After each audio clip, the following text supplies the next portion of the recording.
চাকরি হারানোর সংশয় গৌতম গম্ভীর, এবার না পারলে বিদায় নিশ্চিত।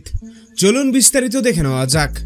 গৌতম গম্ভীর ভারতীয় দলের প্রধান কোচ হওয়ার পর থেকে এখনও বিদেশের মাটিতে ভারতীয় দল কোনো টেস্ট সিরিজ জিততে পারেনি।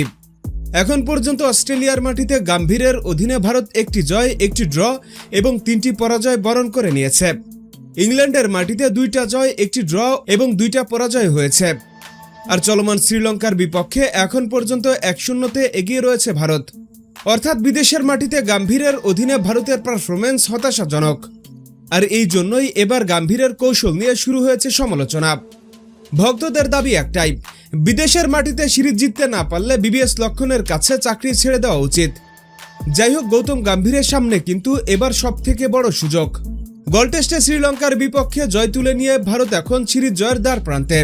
আর কলম্বোয় যদি ভারত পরাজয় এড়িয়ে যেতে পারে, তাহলে গম্ভীরের অধীনে প্রথমবারের মতো বিদেশের মাটিতে টেস্ট সিরিজে জয় পাবে ভারত। সেই সাথে সকল সমালোচনাকারীদের উচিত জবাবও দিতে পারবে গৌতম গম্ভীর। এখন প্রশ্ন হচ্ছে, যদি কলম্বো টেস্ট হেরে যায় ভারত, তাহলে বলা যায় ভারতের হয়ে টেস্টে গৌতম গম্ভীরের চাকরি সংশয়ে পড়ে যাবে এবং সুখবর পেয়ে যাবে বিবিএস লক্ষণ। হ্যাঁ দর্শক, আপনাদের বলছি, আপনাদের কি মনে হয় গৌতম গম্ভীরের থেকে বিবিএস লক্ষণকে যদি টেস্ট দলের কোচ করা হয়, তাহলে কি ভারতের জন্য ভালো হবে? এখনই আপনাদের মতামত আমাদের কমেন্টস বক্সে লিখে জানিয়ে দিন। আর আমাদের ভিডিওটি ভালো লাগলে অবশ্যই লাইক ও শেয়ার করুন এবং আমাদের চ্যানেলটি সাবস্ক্রাইব করে আমাদের সঙ্গেই থাকুন। ভিডিওটি দেখার জন্য আপনাকে অসংখ্য ধন্যবাদ।